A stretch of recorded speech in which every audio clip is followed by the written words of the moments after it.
Chuck and scores! Shabbat curled and drives and scores! And the Senators win it. Five apart, another chance, Madison scores! Drake Madison, oh, and got it. Green again, scores!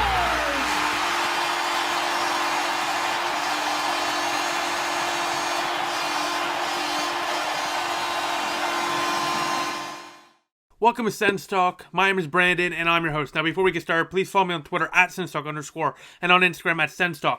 And before we get into today's game recap between the Ottawa Senators and the Vancouver Canucks, and by the way, ladies and gentlemen, this is after the first period. I'm filming this right now after the first period. Ottawa is looking great so far. But before we get into that, one or two things, actually. Firstly, the Senators made a trade today. They traded Sens defenseman Christian Jaros to the San Jose Sharks for an AHLer and a 7th-round pick. Not much in return, but Jaros did not have a future with the Sens organization. I always viewed Jaros as a good prospect. He just couldn't make that jump. So hopefully with San Jose, he gets an opportunity. But yeah, good luck in San Jose, Christian Jaros. It is too bad. I really thought he was going to be able to be, a full-time National Hockey League player, but just didn't work out with Ottawa. Hopefully it works out with San Jose. Now, I jotted this down because I saw some people talking on Twitter about this. Joey Daccord, is it time to potentially give him a start? I think, in the next 10 games, I'd like to see Daccord start a game or two. Just see what you got there. And Daccord is a talented player, and I'd rather him get some minutes than no minutes at all. I think he potentially could be the future goalie of this organization, so get him some minutes for sure. Now, speaking of minutes, let's get into the game number 7 lineup for your Ottawa Senators. The first line, Chuck Norris line, stays the same. It's Brady Tkachuk with Josh Norris and Drake Batherson. The second line, free at last, baby. Colin White is back. He is back. Colin White's on the second line on the center position with Evgeny Dadonov and Nick Paul, and they look really, really good in the first period. White was flying. The third line, Tim Stützle with Chris Turney and Connor Brown. And then the fourth line, Cedric Paquette is back in with Derek Stepan and Austin Watson. In this situation with Paquette, I'm fine with it because I think it's a good mix of players on that fourth line. It's more about getting White in the top 6, so I can't really complain about the bottom 6 if that makes sense. It's minimal upgrades. The defense with Shabbat and Zaitsev. Shabbat's looked good in this game. He's had a couple offensive chances. Mike Riley and Goodbranson, Wolanin and Coburn. Hogberg started tonight, so Matt Murray got rest. Scratch, Artyom Zub again. I don't know when he's going to get a start. Hopefully soon. Josh Brown cut. Artem Anisimov also scratched. Galchenyuk and Michael Haley round out the scratches. Let's get to the first period. We're 2 minutes in. Marcus Hogberg, after a big Senators start, Colin White and his second line really drove offensive possession before this goal, but Marcus Hogberg allows a weak one. Tyler Mott is there to put it in. The Vancouver Canucks lead 1-0. That was a goal that Marcus Hogberg has to have. That puck, no excuse. He cannot let that puck trickle through him. Regardless, the Vancouver Canucks lead 1-0. Not Marcus Hogberg's finest moment, but the Vancouver Canucks, 2-3 minutes later, were on the power play. Marcus Hogberg was forced to make a big stop or two, and after that goal, he didn't allow another. So Marcus Hogberg sort of rebounded, and hopefully he can adjust moving forward. But yeah, that cannot go in. Let's fast forward 10 minutes after that goal. The Ottawa Senators are continuing to press. They are looking really, really good. And then a nice pass finds Josh Norris. He takes the shot. There's a huge scramble in front of Thatcher Demko. No one knows where the puck is except one guy. It's Josh Norris. He gets the puck. He roofs it, and Ottawa scores. They tie the game at 1 apiece. Josh Norris, he gets a beautiful goal there. The Senators got exactly what Margaret O'Toole last night was saying. They needed a garbage goal on the power play. They got it there. A big scramble in front of the net. Finds Norris. He roofs it. Takes advantage. Ottawa ties it at 1 apiece. We move forward now throughout the period. Ottawa continued to press. They put a lot of shots on net. And this is not an understatement when I say this. The Senators played the best period potentially we have ever watched just now. That was incredible because the first period thoughts, Ottawa dominated, and I mean completely and utterly dominated. After that first goal in the first 2 minutes for Vancouver and a couple power play chances, a couple chances on the power play, Ottawa controlled every aspect of that first period. The puck was entirely in the Vancouver zone for 90% of the period. Colin White looked great, but that may have been the best period I've ever watched the Ottawa Senators play. They outshot the Canucks in that period 24-7. They were 2 shots away from the record in Sens organizational history. That was in 2008 against the Florida Panthers, where they got 26 shots in a period. 2 away, but regardless, 24 shots in a period, let alone the first period, is incredible. Ottawa dominated. Good start. It's unfortunate they're only tied, but hey, they're playing great. So let's see what they do in the second period.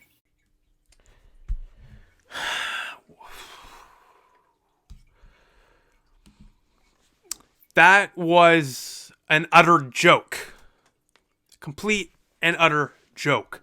I just tweeted out that I'm probably going to lose my mind on camera. I'm going to do my best not to, but after quite possibly one of the best periods in Ottawa Senators history, statistically for sure, the Senators decided to implode and let the Vancouver Canucks walk all over them. The Senators got destroyed in the second period of play, ladies and gentlemen, and it was just another great example of the Ottawa Senators blue line experience. Let's start a minute in for that experience. It's Mike Riley. He loves turning over the puck like James Winston when he's with the Tampa Bay Buccaneers. Mike Riley turns it over. The Vancouver Canucks go on a 3-on-1, and it's a beautiful passing play. Ends up in the back of your net. Hogberg has no chance. The Canucks, a minute into the second period, they take the lead, and they went, and they did not stop. They started running with it because 7 minutes later, the Senators blue line experience continued. The great experience of being an Ottawa Senators fan as Goodbranson in front of the net. You know, Anaheim Duck fans, even Vancouver Canuck fans, they warned us about this. Goodbranson, you know, God bless his soul. But you know what Eric Goodbranson loves to do in front of the net? He thinks batting the puck out and turning it over to the Vancouver Canucks so they can set up the play again on the blue line. He's not even clearing the puck. He's just throwing it back to them on the blue line to set up the play. It's either Mike Riley or Eric Goodbranson that's giving the puck right back to them on the blue line, which allows them to set up the play. As you can see here, Goodbranson turns it over. The Vancouver Canucks regain it on the blue line. They set it up, and Miller gets a rebound goal. Like, what are we doing here? Goodbranson turns it over. There's a scramble in front of that. Big rebound by Hogberg. Who's covering JT Miller on this goal? The Canucks lead 3-1, and the blue line experience for Ottawa Senators continues on because we go 10 minutes later, 2 minutes to go in the period. Ottawa's getting walked on. They're getting outshot by 15 or 20. With 2 minutes left in the period, the Senators decide, you know what, that Elias Pettersson guy, why cover him? Well, I know why, because this happens. He snipes it. It's 4-1 Vancouver. Where was the blue liner? Where was the defenseman? No one was on Elias Pettersson, and the Vancouver Canucks lead 4-1. Utter domination. The Senators got destroyed in that period. Second period thoughts. Vancouver replicated Ottawa's performance in the first period, but unlike Ottawa, Vancouver scored, and they scored plenty. That was a terrible period of play. I am utterly disgusted right now because how can you go after a first period of play like that where you're trying to respond, get your respectability back, you're on the national spotlight, there's not many other games going on tonight, so a lot of people in the world are watching you right now, and you go on another effort like this. We have not had one game this year where Ottawa hasn't allowed 3 goals. This is a joke. Joey Decord, get him in there, let's start him. This is a joke already. Third period, I better see a comeback for the Senators. This is an utter joke. Can't say I'm surprised. Same old in that period, ladies and gentlemen. It was the full-on Ottawa Senators blue line experience. Mike Riley, have yourself a game. But before we get into the third period, some unfortunate news to the blue line. Christian Wolanin was ruled out with a lower body injury. Hopefully he's okay. We have no more information from that, but big blow to the blue line because Ottawa's blue line sucks, and losing Wolanin makes it even more crap. And it's already terrible without Wolanin. I don't even know how worse it can get. That period, Ottawa really did nothing. Couple nice chances. Demko stopped them. 12 minutes in, puck goes in off, of course, Mike Riley, because he loves to score for any other team except your Ottawa Senators. Mike Riley is essentially the sixth man on the ice for the opposite team every night out there. But yeah, 5-1 Vancouver, they win it. Yeah, not a good game for Ottawa at all. It's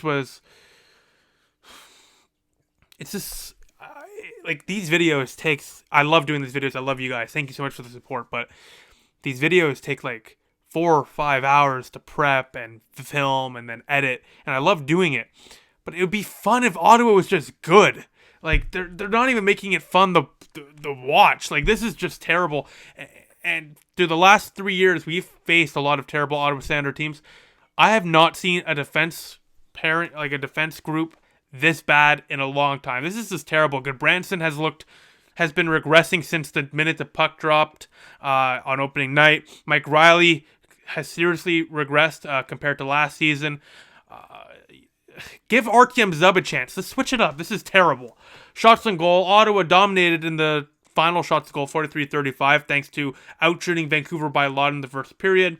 But Vancouver dominated in the second period, outshooting Ottawa 27, evening it out. Faceoffs, Ottawa and Vancouver tied at 30 faceoff wins each. Ottawa's power play was at 25% tonight, 1 for 4. Vancouver was 1/3. They went 1 for 3.